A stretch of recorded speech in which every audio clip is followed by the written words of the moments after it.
Okay, good morning, good afternoon, good evening po sa lahat. Saan mo pong panig kayo naroon. Welcome to our 197, if I'm not mistaken po, no, of our webinar series now called Health Updates. Thank you for being part of our credible online community, and to all those who just discovered us today, welcome po. Sana po marami po kayong matutunan sa ating topic na pag-uusapan something na hindi po madalas pag-usapan but we'd like to be able to shine a light on it. At ito po ay patungkol sa spina bifida. It's a complex group of congenital malformations arising from the incomplete closure of the neural tube during embryonic development, resulting in neurological, orthopedic, urological anomalies, posing significant challenges for patients and healthcare providers alike. Dito po sa Pilipinas, the full impact of spina bifida remains medyo understudied, and it highlights po yung need for improved awareness, diagnosis, and management strategies. So for this week's webinar, we'll be discussing po spina bifida, virus subtypes, their associated clinical manifestations, with an emphasis on early detection through prenatal screening and diagnostic tools para po makapagbigay ng timely intervention and improve long-term outcomes. Patient advocates po will also be part of our panel. They will be sharing their perspectives, fostering a deeper understanding of the challenges faced by individuals living with the condition, as well as yung kanila pong mga pamilya. I'm Dr. Raymond Francis Sarmiento, Director of the National Telehealth Center, National Institutes of Health, University of Philippines, Manila. Always a pleasure to be with all of you during our regular Friday, and always looking forward to hosting this program with really one of our mainstays and constants po, no, si Ma'am Stella, Dr. Stella Marie Jose. Good afternoon, Raymond.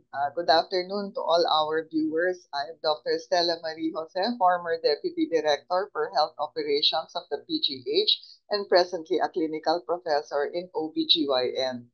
I want to welcome you all to our live broadcast of the Zoom webinar and to all those watching via live streaming on TB YouTube channel, as well as the UP System Facebook page, the TBUP Facebook page, and TBUP Signal TV channel 101.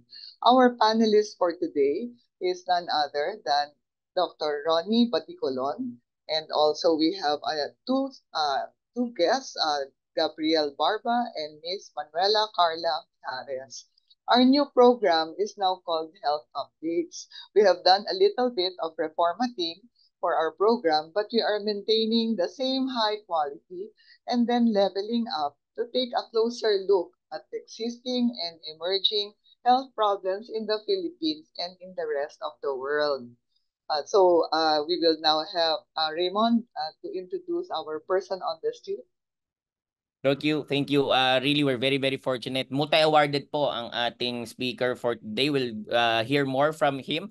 But for now, we'll be talking about po kung ano po yung baseline information or baseline knowledge po na meron po ang ating mga person on the streets before we talk about how to improve the lives of individuals with spina bifida in the Philippines. Ito pong next segment is very, very short. It's what we call personal street video. And to set our discussion into context, we have asked several interviewees po, no, this set of questions. Alam po ba ninyo ang kahalagahan ng folic acid sa inyong pagbubuntis? Ano na po ang naipaliwanag sa inyo tungkol sa kahalagahan ng folic acid? Kayo po ba ay nakapagpagawa na ng congenital anomaly scan? At ano po ang alam po ninyo tungkol sa spina bifida? Please watch this. Well, actually, yes. Alam ko yung kung gaano kahalaga yung folic acid sa pagbubuntis kasi ito yung nagde-develop ng mga internal organs ng baby apan na nasa tiyan natin sila. Sinabihan na ako ng OB na wag kong hihingi ang folic acid. Dahil kung sakali daw na bigla akong mabuntis, merong protection ang bata. Bago kami nag-try ng husband ko na mag-conceive, nagtitake na po ako ng folic acid. Yung regarding do sa awareness ng ano yung benefits ng pagkakaroon ng pag-intake ng folic acid is more on sa internet ko binabasa. Pero yung awareness sa clinic, sa mga hindi na i-explain. para daw sa brain formation, sa bone formation, body mass formation ng baby, tapos against cancer daw, mga ganyan. Yung mga pinaliwanag tayo noon. Ang sabi ng doktor ko dito sa amin sa Ilocos, ang sabi po nila is yung sa neural tube defects, makakapag-prevent daw yun para sa mga infants or sa mga sanggol na nandito pa sa amin, mga unborn child pa. Kaya yun po, napakahalaga daw po niyan. Nung time po nagbubuntis po ako dun sa youngest son ko is nasa province na ako. So, pag sa province kasi sa Cagayan is medyo pricey yung ganong scan. So, hindi talaga ako nakapagpa-check. Hindi pa po. Ang next schedule ko po is this coming Friday sa 21. Doon ko pa lang po malalaman yung congenital na ano po niya, sa lagay po ng sanggol. Parang minor for anomaly condition, parang ganyan. And then, sa pagkakadiagnose sa anak ko, last year lang kasi na diagnose, sa spina bifida po pwedeng pag nanganak ka, clubfoot, so yung anak ko clubfoot yung isang paa niya nung pinanganak siya. Nagkaroon siya ng difficulty of breathing, recurrent pneumonia hanggang ngayon, scoliosis. Well, actually, dun sa spina bifida, ang alam ko is 5 types ang spina bifida. So, mas nakapag-base ako, mas nag-focus ako sa spina bifida na kung ano yung case ng anak ko, which is yung spina bifida lumbosacral meningocele. Doon ako nag-focus, doon ako nagbabasa ng mga research, nagbe-base din ako sa page ng spina bifida kung ano yung mga struggles ng mga mommies, ano yung mga possible na mga naging sakit ng mga anak nila, ganun. Yung sa difficulty of breathing niya na siya, na ectostopic siya, na extubate lang siya at the age of 4.5 years old, bali mag-8 na siya ngayon. At until now, naka-gastrostomy feeding tube. So lahat yun, nabasa ko yun sa mga nire-research ko about spina bifida. Yes, nagpa-opera yung anak ko at 19 days old lang siya nung pina-opera namin. And then, in-explain din sa amin ng neurosurgeon na si Dr. Pua na ano yung mga possible na kakaharapin namin if ever hindi namin mapa-operahan agad-agad yung anak namin. Siguro yun yung nagtulak sa amin na asawa ko na talagang ipa-opera na yung anak namin kasi ayaw namin na yung struggle na at saka yung dumating doon sa punto na magsisisihan kami na kasi hindi natin pina-opera noon. Bakit hindi natin at saka ayaw ko din maging unfair sa anak ko na habang lumalaki siya na yung kasi hindi nyo kasi ako pina-opera. Sana mas may maganda akong buhay. Something ganon. Thank you so much, TVUP.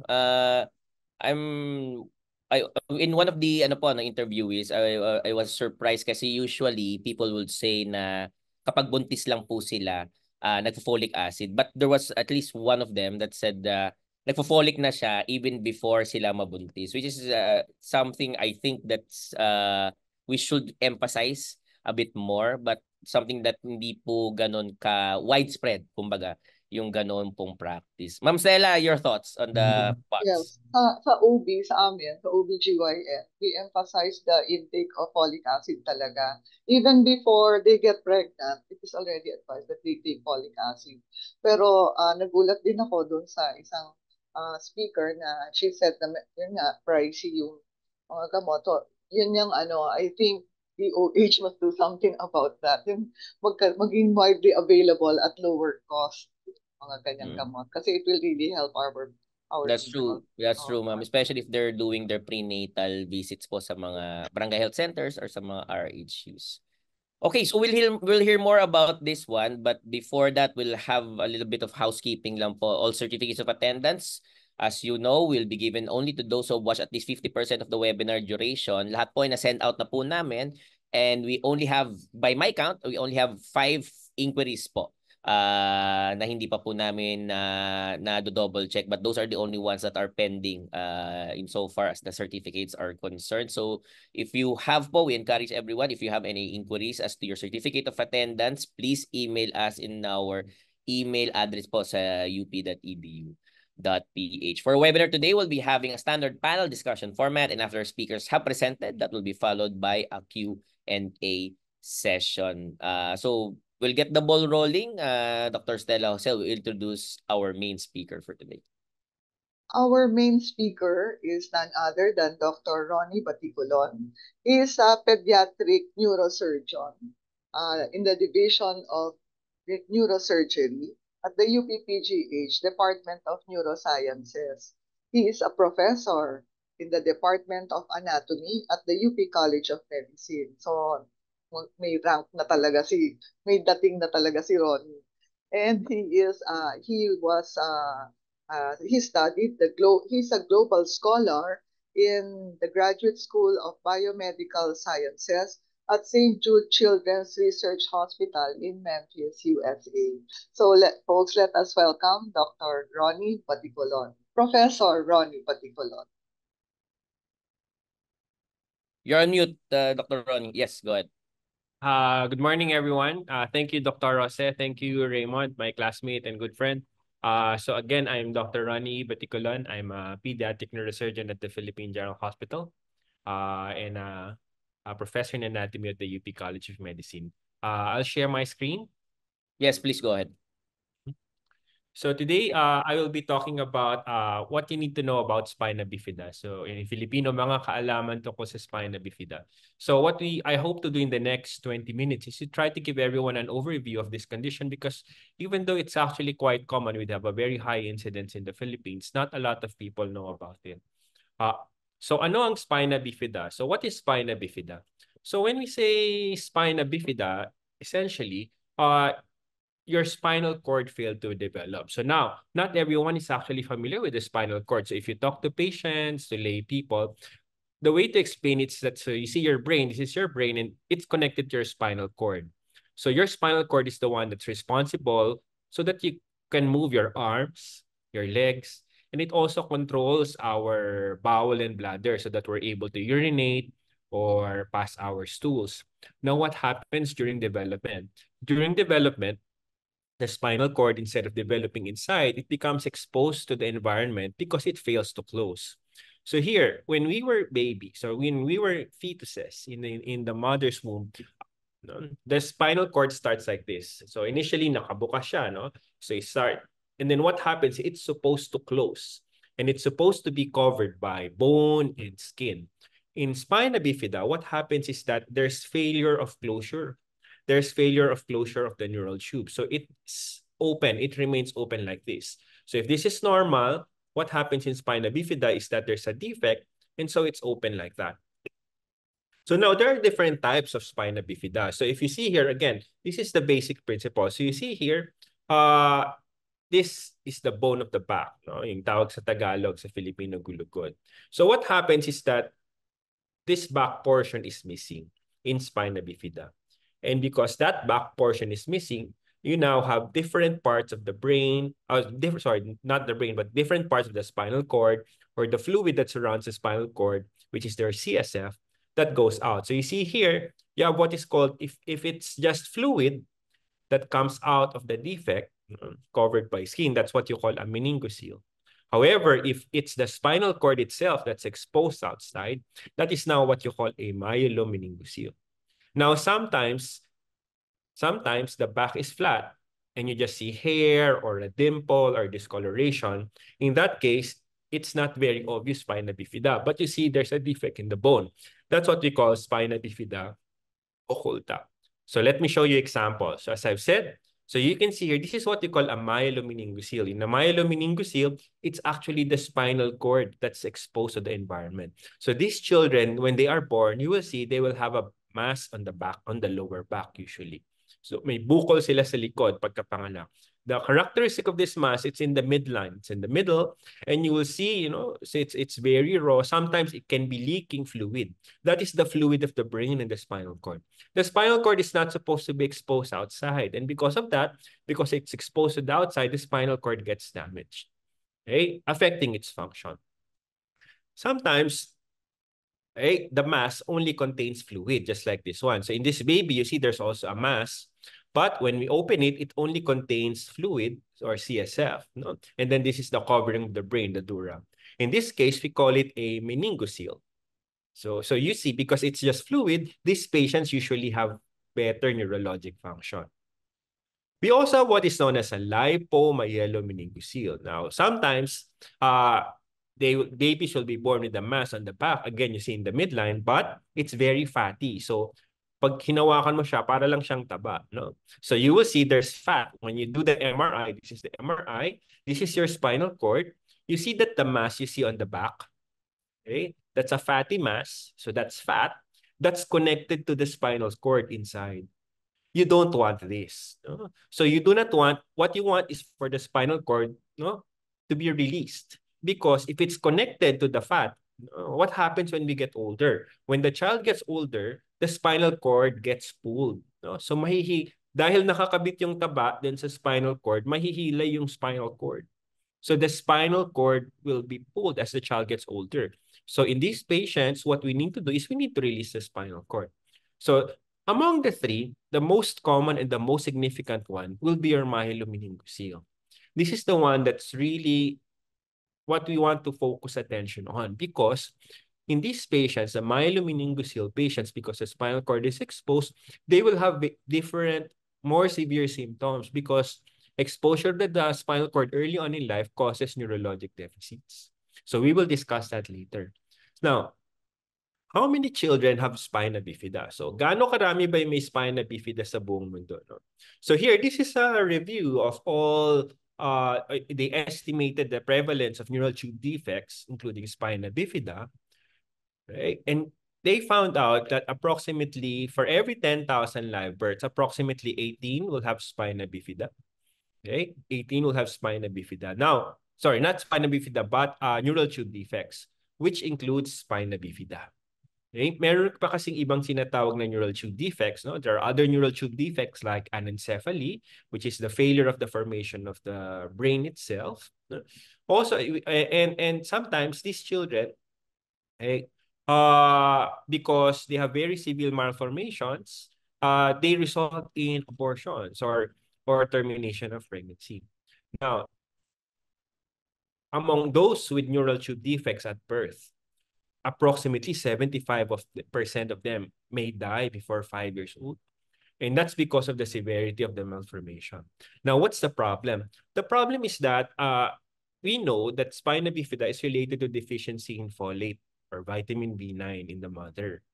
And it's much higher. Therefore, the incidence of spina bifida is much higher in countries which are low or middle income, meaning to say low socioeconomic status, and those in whom there's no folate fortification. What do you mean by folate fortification? It means that folate is not routinely added to the staple foods. So unfortunately, in the Philippines, we do not have folate fortification. So to be able to ensure that our pregnant mommies have adequate folate, then they must take folate before they intend to get pregnant, just like what Dr. Sarmiento and Dr. Rause said earlier. So you can see here in this review, they estimated in the Philippines, approximately over 1,000 children can be born with spina bifida every year. Okay? Approximately 1,000 children will be born with spina bifida every year. That's a lot. No? That's a lot. So how do we know if your patient has spina bifida? Paano ba nalalaman natin na may spina bifida yung isang sanggol sa sinapupunan pala? You can actually do blood testing. So during the second trimester, you can actually do what is known as maternal serum alpha-fetoprotein. So if this is elevated, that can potentially suggest, again, it's not confirmatory, but it can suggest that your baby might have spina bifida. You can also sample the amniotic fluid, although this is more invasive. But more commonly, what we do is ultrasound. So more commonly, if in utero, if it's still pregnant, what happens is that when the mom is pregnant during the second trimester, you can get an ultrasound. What about at birth? So at birth, it's usually visual diagnosis. Meaning to say, if we see that there's a lower back mass that's in the midline, then we suspect spina bifida. If we're not sure, then we can do an ultrasound like in this patient. So you see here, this is an ultrasound, and you can see they were able, in this ultrasound, they were able to see just fluid. So that's why we call this a meningocele, because there's just fluid inside the sac. We can also do x-rays. So you can see again, this is a baby with a lower back mass. And then you will see on the x-rays, right, you have bony defects and the kyphosis, curvature of the spine associated with spina bifida. The most advanced imaging study will be, of course, your MRI. So for example, here, again, take note, look at the spinal cord. The spinal cord is attached to the mass at the back, and we don't want that. And you can see the nerves. These are all the nerves. The nerves are being stretched, and that's why they are being damaged. So what are the symptoms of a patient with spina bifida? Ano ba yung mga maaaring sintomas ng isang batang may spina bifida? Paano ba natin malalaman na yung baby may spina bifida? When patients have myelomeningocele especially, they can have weakness or paralysis. So these babies, when they are born, they are already paralyzed. Some of them will no longer be able to walk, or they will require assistance. It depends on the severity of the spinal bifida. And that's always a sad story. Can you imagine being born and you're not able to walk anymore? You can have club feet or baliko yung paa, no? Papasok yung paa. They can have scoliosis or kyphosis, baluktot yung likod. And you will see the problem with this is that they will have difficulty breathing, they will have difficulty eating, right? And then they will have difficulty moving their bowels or urinating. That's why you have to catheterize them to be able to allow them to urinate. Otherwise, they will retain urine and they will damage their kidneys. A lot of patients with myelomeningocele, about 50 to 80%, will also develop hydrocephalus. So unfortunately, this is also a common cause of hydrocephalus in the Philippines. So you see, like in this baby has a myelomeningocele. When we do the CT scan, this is the CT scan of the patient, everything that's black here, that's brain fluid. No? Everything that's gray, that's brain. So this is a lot of brain fluid. That's accumulation of brain fluid. That's what we call hydrocephalus. Now, if we don't treat this, what will happen is that the brain will get thinner and thinner, leading to developmental delay. Okay? What you need to do is to be able to find a pathway so that you can drain the excess brain fluid, which is most commonly via VP shunting. So how do we treat spina bifida? Paano pa ginagamot ang spina bifida? Most important for myelomeningocele. So once again, when we say myelomeningocele, it's the one that's most severe because the spinal cord is exposed. So you see that the spinal cord is on the outside, it's in the midline. It can be leaking fluid. Okay? We need to repair this or close this myelomeningocele within 72 hours of life. On the third day, dapat nakasara na siya. Why? Because if you don't do that, then your child can develop infection. Okay? Your child can develop infection. In the United States, or in South America or in some other countries, they are able to repair spina bifida while the baby is still in the womb. At the moment, we're not yet able to do it in the country. So, as I've said, what we do, we need to close it. So, for example, like this baby has a myelomeningocele. That's a spinal cord that's exposed. Within 72 hours, we need to close this. So, you will see these are the nerves, and we try to close the myelomeningocele. Sometimes we require plastic surgeons to help us close it. Because if we don't close it right away, then this baby will be prone to infection. Now, what are the possible complications of spina bifida surgery? So sometimes, if the spina bifida is so big, they can have difficulty with wound healing like this patient. Right? And you will see here, because this baby that developed the repair took several months. So itong baby na to, unfortunately, inabot siya ng buwan bago siya na-operahan. And what you can see, madami ng nana. There's a lot of abscess or in the spinal cord. And that abscess or infection can go up to the brain. So you see here in the MRI, there's already evidence of brain infection. We don't want that, because if there's brain infection already, then there's a very high chance that the baby's IQ will go down, that the baby's development will be delayed even further. When we put in a shunt, unfortunately, the shunts can also infect, or the shunts can also block. So babies with spina bifida, they can also have issues with hydrocephalus. Now, what are the other concerns of babies with spina bifida? Ano pa yung mga kinakaharap nila, no? They can have neurobehavioral outcomes. 50% of patients, okay, at least 50% can have difficulties in development, like delayed development. For example, they will not be able to walk right away, or delayed walking, or delayed speaking. Okay, they can have difficulty with memory. And as I've said, it's even higher when they develop an infection. They can also have what is known as chiari-2 malformation, wherein they will have difficulty breathing, they will have snoring, they will have difficulty feeding. Sometimes they require tracheostomy, no, to be able to breathe. So they put a tube in the neck, or a gastrostomy to be able to feed. So they put a tube in the stomach, like what was mentioned earlier. And as I've said, many of the patients will not be able to urinate or in their own. So that's why they need to be catheterized. Kailangan silang i-catheter para lang makaihi. If you don't do that, they will develop renal failure or kidney failure early. They will require dialysis when they're just teenagers. And then they can also have allergies to latex. So patients with spina bifida can develop allergies to latex. So how do we prevent this? So we know that we can operate on spina bifida patients. As I've said, we need to operate on them early, especially if they're myelomeningocele. Remember that. So as much as possible, you try to bring them to the nearest hospital with a neurosurgeon who can do the operation. Now, but most important is prevention. You know why? Because babies with spina bifida, when they are born and they cannot walk, even if we operate on them to close the spina bifida, unfortunately, we will not be able to restore their motor function. Right? We will just do rehabilitation to allow them to try to become functional, even if they have weakness or numbness or bowel bladder dysfunction. So how do we prevent it? Most important is intake of vitamin B9 or folate or folic acid.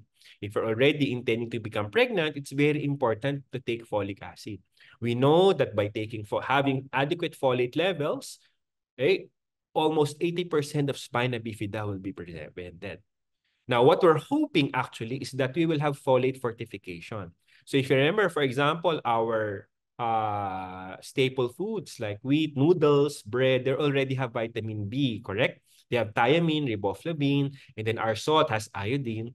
What we hope is that we will also fortify our staples with folate or vitamin B9.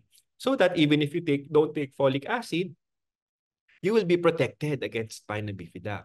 Now, hopefully, we will get government support and we will be able to implement this soon because, those 1,000 babies, approximately 800 of them will be saved if we have folate fortification. The bigger question is, maaari bang mamuhay na aktibo ang mga batang may spina bifida? So I want to end with a message of hope. So even if you have spina bifida, you can actually live functional and satisfying life. So you can look at the website. So for example, the website of CDC, they have real stories of patients who live with spina bifida. In fact, in the United States, they have a neurosurgeon with spina bifida who became the president of their society, who is still able to operate, Dr. Karin Morasco. You can look her up. In the Philippines, you have the Spina Bifida Support Group Foundation, and you will hear more about them later. Okay, I will let them do the talk. I work with the foundations who are able to help patients. And the important thing here, so this is a very nice diagram because it says here, so if you look, the patient with the spina bifida is at the center. It's the patient who is actually the captain, but you have everyone helping together. You have the doctor, the nurse, the rehabilitation therapies, the physical therapies, okay? The nurse, everyone is working together to help the spina bifida patient. So multidisciplinary team is the key. So if you have spina bifida, because you have problems with the brain, with the spinal cord, with the spine, with the kidney, with learning, it really requires a multidisciplinary team. So let me show you one of my patients, and this is being shared with consent. When she was born, she had the lower back mass. She could not move her legs. So this was during the time of COVID. Fortunately, they were able to transfer to Philippine General Hospital. And you can see there's a back mass on the back. This is a myelomeningocele. And we were able to close it right away. She also had hydrocephalus. So at 1 month old, she required another operation, which is placement of a PP shunt. Because of this, because she was able to get early treatment of her spina bifida, this is her now. She is now 4 years old. She can recite the alphabet. She can sing the national anthem. She can count 1 to 20. And hopefully, she will be able to go to school soon. With that, thank you so much for listening, and I will be happy to answer your questions. Thank you. Oh, excellent. Excellent presentation. Very easy to follow, very easy to understand. And we encourage everyone, there are those who have already typed in their questions, but we encourage everyone to put in your questions po. Those who are joining us in the Zoom, I think we have just an issue with regards to our live streaming in YouTube. But for Facebook po and their Signal TV Channel 101, should be okay. Ma'am Stella, your comment, ma'am. Yes, very encouraging yung lecture ni Ronnie, no? So, huwag tayo mawala ng pag-asa for those parents who have children like this, no? So, it's really, eye-opener na you can do something about it. You can save these children if only ma-recognize at saka important talaga yung sa prenatal. Sa prenatal check-up, the intake of folic acid. So, I think we also have other speakers, Raymond. And then thank you so much to Dr. Baticolon. We'll call you again later during the Q&A.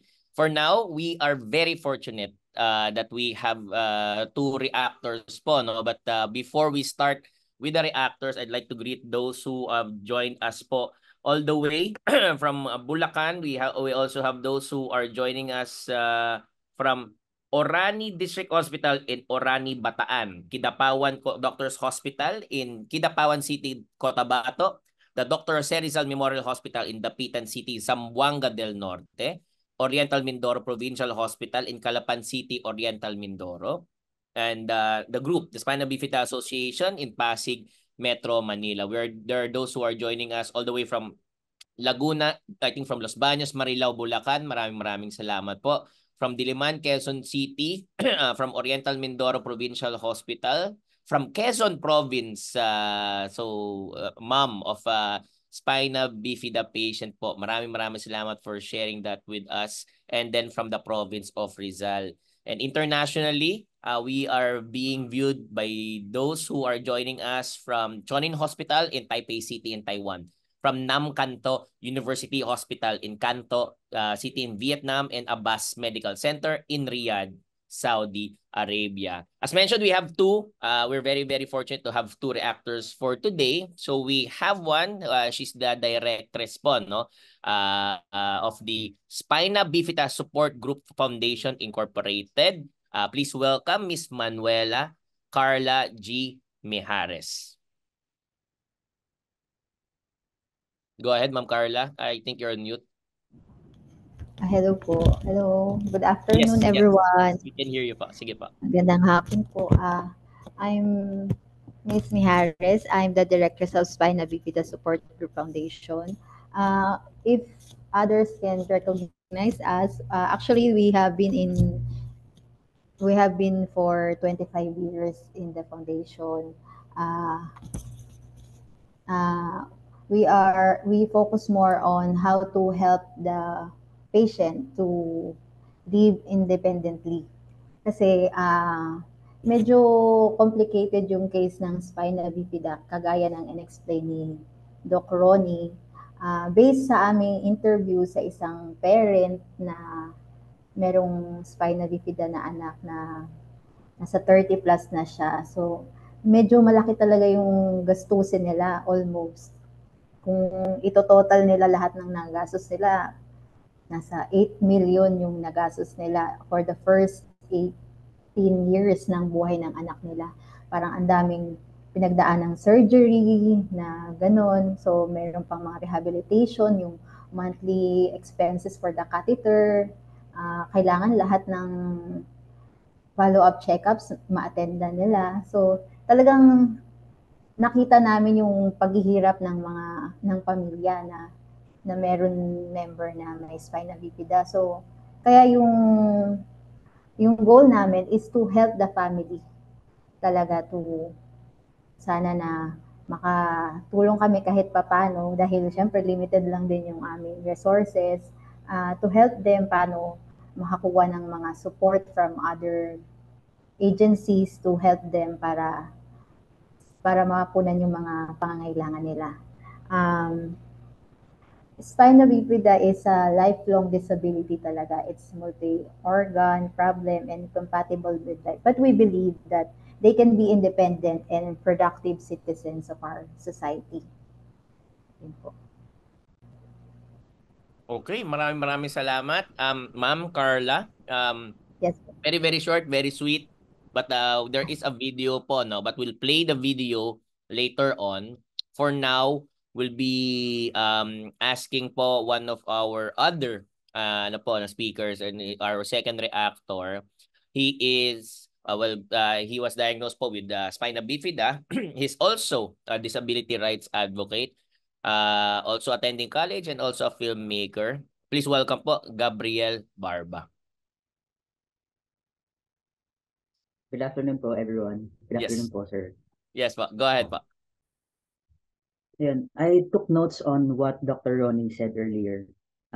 Gusto ko lang din po i-share yung aking personal experiences as someone living with spina bifida. I was diagnosed with meiomyelin docile, and like what Dr. Ronnie said, 50 to 80% also experience hydrocephalus, and I'm one of them. Nagkaroon ako ng hydrocephalus, and ayun, sabi din po na lalagyan ng shunt, so I have shunt here. And in terms of urinating and bowel movement, when I was young, siguro mga until 15, mga ganun, I was being catheterized until such time na I had to be operated kasi hindi na raw po nagpa-function ng maayos ang aking kidney. So, ang option na binigay is for me to have vesicostomy. Bali, bubutasan po yung shan. Or I don't know if Dr. Ronnie could explain it further later. Pero yun, meron pong butas ang aking shan, doon na dumadali ang aking ihi. Hindi na po ako mag-explain ng gaano ng technical. Gusto ko lang daanan yung sinabi ni Dr. Ronnie kanina, yung one final question niya kanina na maaari bang mamuhay ng aktibo ang isang tao na mayroong spina bifida? And as someone living with spina bifida, I strongly agree na yes, maaaring mamuhay ng aktibo ang isang taong may spina bifida. And hindi naman po sa pagbubuhat ng bangko, I am a testament to that bilang isang college student na po ngayon. I am currently in my 4th year college and also a filmmaker. Actually, hindi naman na po relevant, no, yung pagiging filmmaker ko. Pero gusto ko lang, kumbaga parang gisingin yung, kasi sabi nga po kanina, hindi gaanong alam ng mga tao ang tungkol sa spina bifida. So gusto kong gisingin ang diwa ng mga tao, lalo na po yung mga magulang na nangangamba na baka walang mapatunguhan yung mga anak nila. Mali po. Ako po bilang isang spina bifida patient, gusto kong magkaroon ng representation, kaya ako naging filmmaker. Gusto kong magkaroon ng representation ng people with disabilities. And yun, people with spina bifida. Kaya po, gusto ko lang reiterate na maaari tayong mamuhay ng aktibo. And isa pa po sa mga nakapag-touch ng heartstring. Ang heartstring ko is yung diagram na pinakita kanina ni Doc Ron. Yung may shape. I'd like to share my experience po kasi as a filmmaker, as a director. Lagi po akong sinasabihan na buti nag-director ka kasi paupo-upo lang naman ang director. And naalala ko po nung one time, umattend ako ng seminar ng filmmaking. Tinanong ko po yung speaker. Sabing ganun ng speaker. Ay, ang tanong ko sa speaker, totoo po ba na ang director ay paupo-upo lang kasi ganun po ang sinasabi sa akin na buti, yan ang kinuha mo kasi paupo-upo ka lang naman. Paano ko may relate yun dun sa may diagram kanina? Kasi ganun na ganun po ang sinabi sa akin. No,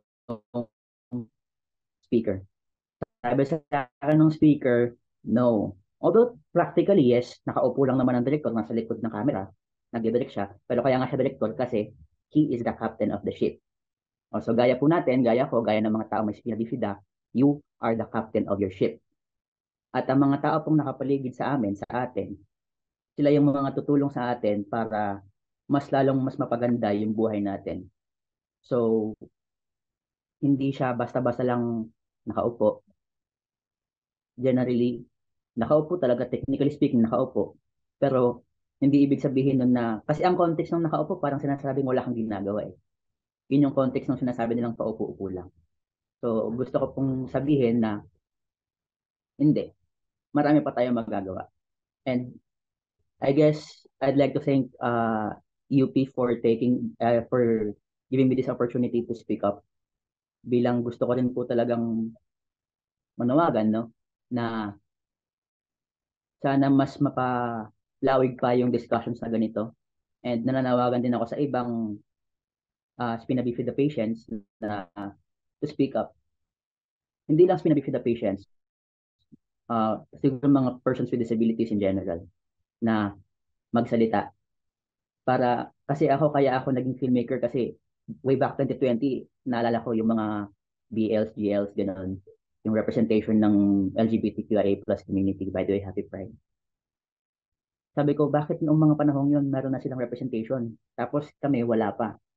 Kaya ako ginustong mag-filmmaker. So, ang gusto ko lang po sana no is magkaroon ng mas marami pa na advocates or ng speakers ng lived experiences ng mga taong may spina bifida or persons with disabilities in general.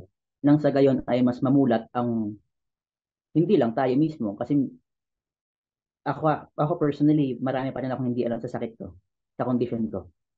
Pero yun po, gusto kong manawagan na sana mas marami pang maging advocate para hindi lang tayo mismo kundi mas malaman pa ng buong mundo kung ano yung tungkol sa atin at kung ano ang kaya natin gawin.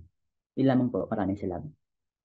Yan, very inspiring kay Mr. Gabriel Barba po, no? Maraming salamat, just sharing your experience, sharing your insights po, in particular as you are moving past this condition po, no? And really being able to do what you will want to do po. Ma'am Stella, any comments before we go to our Q&A? I'd like to thank Gabriel Barba, no? Very heartwarming yung and encouraging yung kanyang talk. Even di ba tayo, syempre mas matanda tayo kay Gab. Pero yung point of view of the youth, of yung mga people affected with these disabilities, tama siya. Kailangan i-express natin. And from that alone, may matutulungan na tayo. May seed na mapaplant sa isip ng tao na, uy, pwede pala yan mapagaling. Pwede may pag-asa pa pala. Yun yung yun yung heartwarming sa sinabi niya. And thank you, Gab, no? He practically opened his heart to us, no? Ronnie, si Ronnie baka meron, kasi I saw him putting comments in the chat box. Oh, what can you say, Ron? Tingin ko, ma'am, si Gab talaga ang bida dito eh. Oo nga, tama ka. Ikaw Most of the din. times, most of the times, for example, when mothers consult with me because their baby has been diagnosed with spina bifida, most of the time they are really depressed because what's supposed to be a very happy situation, all of a sudden they get frustrated, they get sad because they don't know what to expect.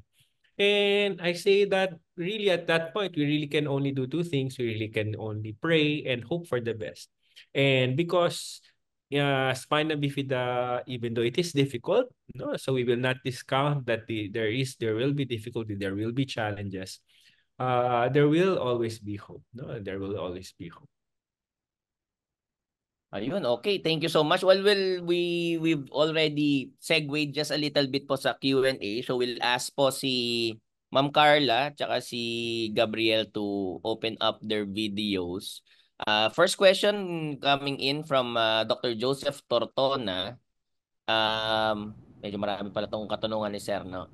At what age is a baby a candidate for corrective surgery? What's the success rate of corrective surgery?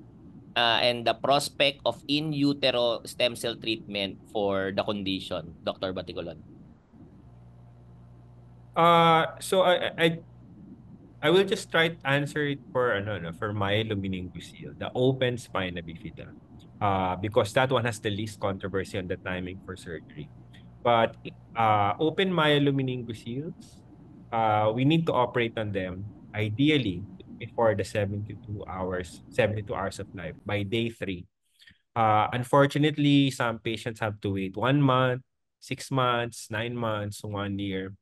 And hopefully we will be able to reduce these delays. No? So because the longer you wait, then the higher the chance of infection will be. And remember, infection talaga yung kalaban natin dito. Once the baby develops meningitis, ventriculitis, abscess, then it's really hard to treat them. No? And it's really hard to treat them. And it also means that the development will be delayed even further. Now, there is no evidence for stem cell transplantation as a cure for spina bifida.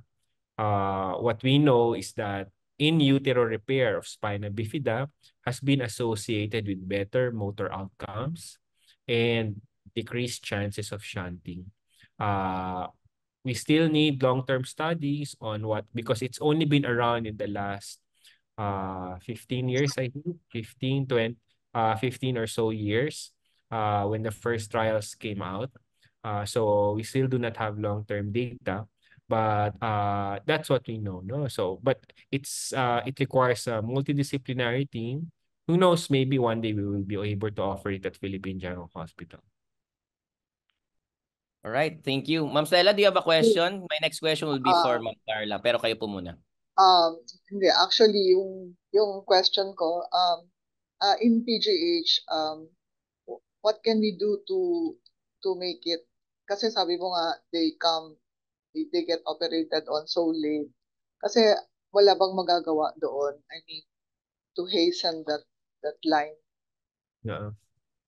So, ma'am, to answer your question, really the problem is that there are 3 delays are mainly have to address. Number 1 is the delay in seeking care. So sometimes families are not aware that they can be operated on. No, sometimes the families feel that, or it has not been explained to them. For example, the medical doctors who are treating them have also not explained to them that we can operate, or that surgery is possible. Number 2, unfortunately, is delay in reaching care. No? So they cannot reach the hospital where there's a neurosurgeon. So for example, they live in another island, or there's only the neurosurgeon only comes once a week or once a month. And that's a real problem. No? In the Philippines, 24 million people do not have access to a full-time neurosurgeon. So we still have a severe shortage of neurosurgeons. And then finally is yung the delay in receiving care. So sometimes even if they reach the hospital, there's not enough OR time, OR slots, or there's no available blood, or there's no intensivists to take care of the baby. That's why even if there's a surgeon, then there's difficulty in operating on these patients. So those 3 delays are what we have to address. No, so that's a 3 delays framework of essential surgery. Mahirap talaga, no? So many factors to be considered. Yeah. Raymond, you want to say something? Question for Miss Carla. Paano raw po makakasali sa inyong foundation, ma'am? Is that or support group? Ayos I po. think that's the question. Yes po, opo. Para po sa mga gusto pong sumali sa foundation, pwede po silang mag-message po sa ating Facebook page, Spina Bifida PH. As well as sa ating website din po, pwede rin po kayong mag-message sa ating website, spinabifidaph.com.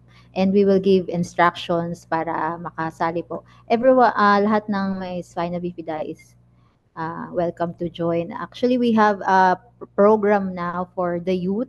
So that's why we invited Gab para magkaroon kami ng boses. So this coming next month we will have our first Spina Bifida Youth Assembly.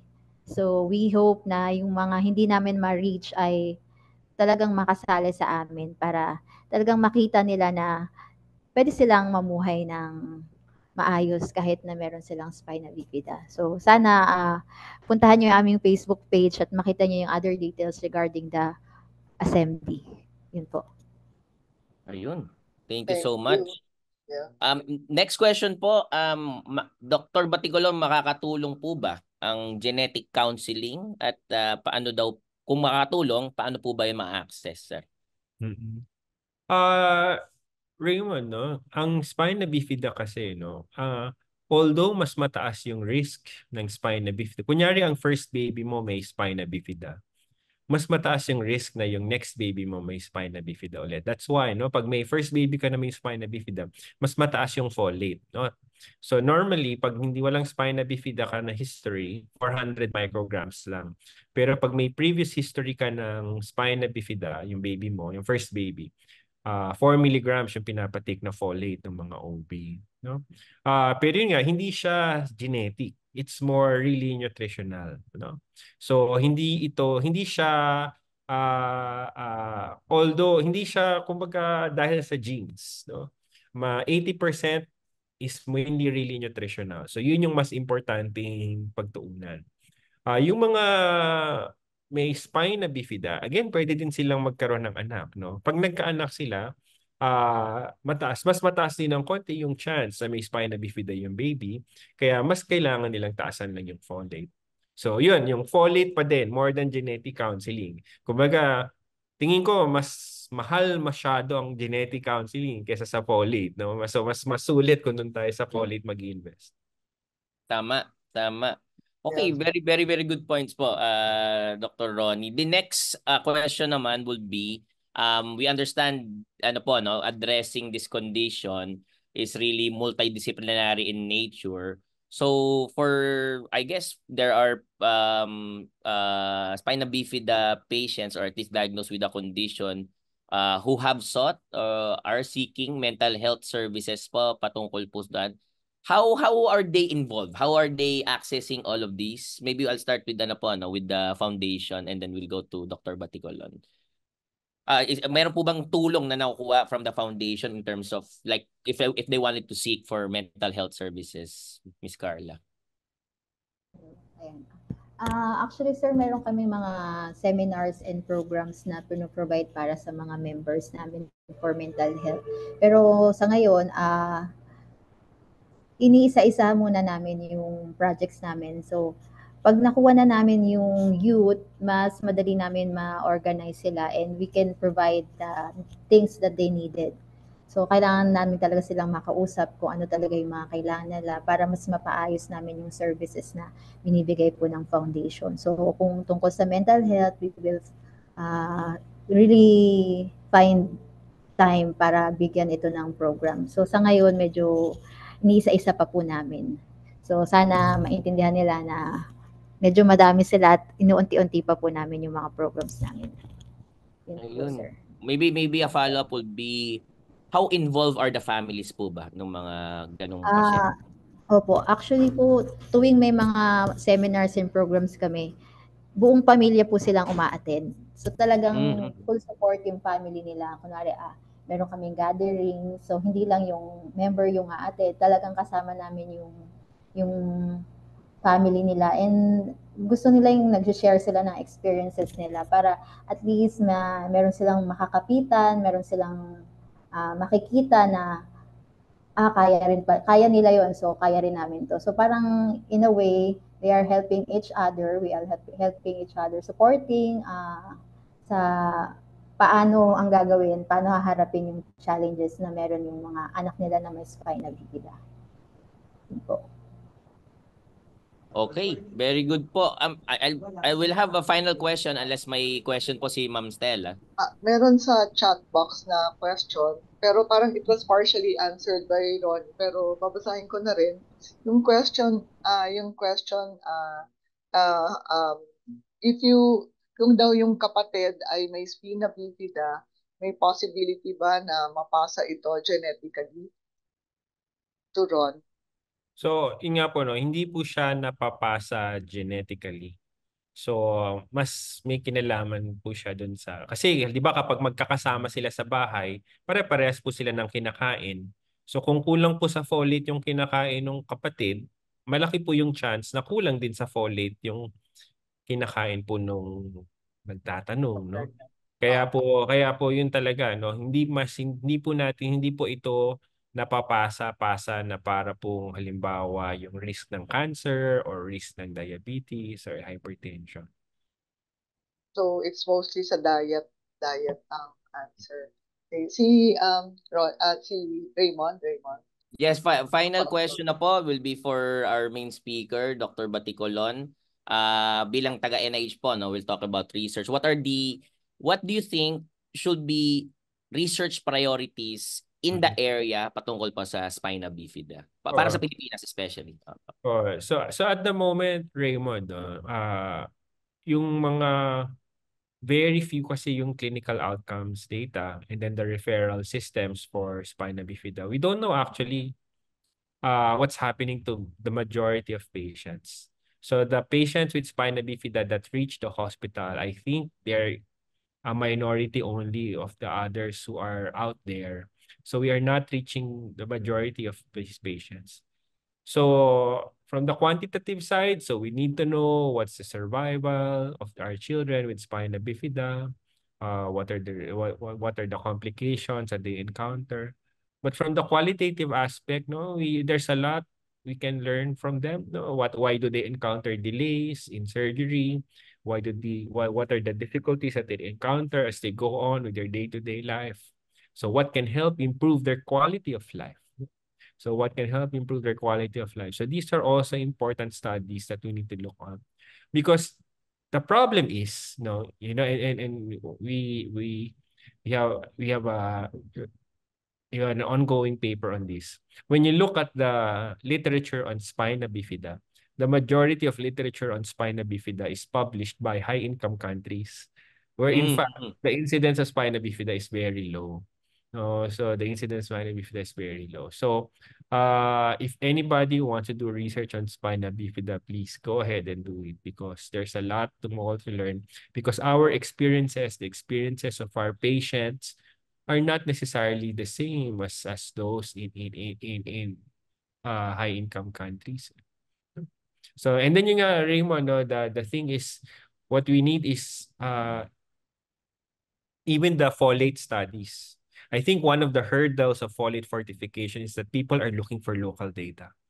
People are looking for local data. For example, what's the evidence that folate will actually remain stable in our food, given our conditions, given what we usually eat.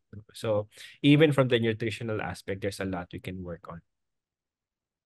All right. Maraming salamat po. That really, malaman po yun. And personally, I will be watching this again on the playback. Very, very important and salient points that have been shared. At this point, we'll be showing on the screen the evaluation poll po. No? There are 5 statements there. It's a 4-point Likert scale. I'll read the statements. Can we have there we go. And then we'll let our speakers po just take a very, very short break. So the first question will be, the panelists demonstrated thorough knowledge of the topic. Number 2, the panelists were well prepared and organized. Number 3, the panelists spoke clearly and audibly. Number 4, the panelists used appropriate language with technical medical jargons adequately explained. And finally, the panelists contributed to new perspectives and knowledge on managing various key health issues. So we will not be closing this until the end of our webinar. Again, we'd like to thank very, very much Dr. Professor, very good friend, Dr. Ronnie Baticolon, as well as our directress from the Spina Bifida Foundation po, no? Miss Carla Mijares, and then our advocate po as well as someone who is proof, an inspiring proof po na talagang kaya naman pong mabuhay ng ganito pong condition. Before we go on to the last part po of our program, there is a very short video lang po, no, before we wrap up lang po. Maybe we can have the TVUP team play it. It's very, very quick lang po.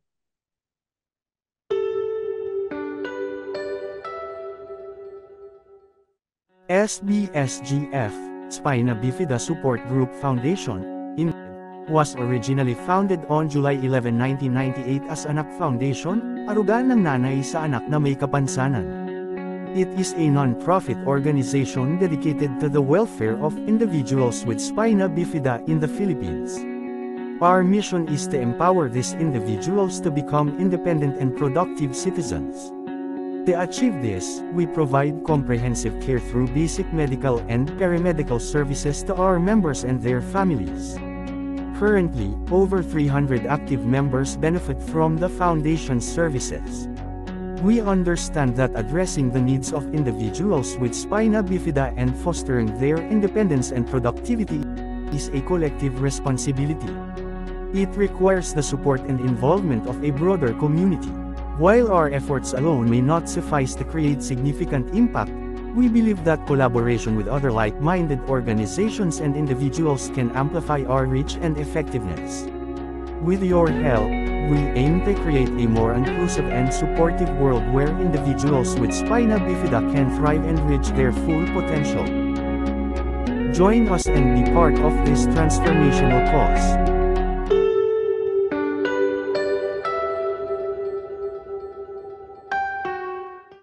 Ayun, okay. You were able to see on the screen po how you be able to contact the Spina Bifida Support Group Foundation here in the Philippines. Facebook page. Meron din po, I think, na website po nila tsaka yung contact information. So for those who have questions, I think we have families po, no, of those na may mga membro po na meron pong spina bifida. So hopefully that was helpful, that short video po na meron po tayo. So we'll ask Ma'am Stella. Ma'am Stella, what do we have for next week, ma'am? For next week, we have very interesting too. So we have Dr. Aning Javier, who's the former chair of the Department of Orthopedics, to speak on dito mga congenital anomalies ng I think ano po, club foot yata, ma'am, or something. Club foot, yes. So yun yung kanyang topic on Friday. So let's watch that too. Okay, thank you so much, Ma'am Stella. Again, before we conclude our program, all health updates webinars are archived for viewing at the TVUP YouTube channel. So if you just go to www.youtube.com/TVUPPH, you'll be able to see there's a live tab po noon. 196 episodes. After today, it will be 197. You can also watch us sa Facebook po at sa YouTube later on. At saka dun po sa TVUP Signal na channel po natin 101. We also understand everybody very busy. So meron po tayong mga selected presentations that we feature in very short video form. So YouTube Shorts po yung tawag po doon. And we hope that you'll be able to watch them at your convenience. Doon din po at the TVUP YouTube channel. So this formally closes our webinar for the week. Magkita-kita po tayo again next Friday from 12 noon to 1 p.m. It's a date. Together, we can stop preventable deaths. So keep safe, keep healthy, and see you online.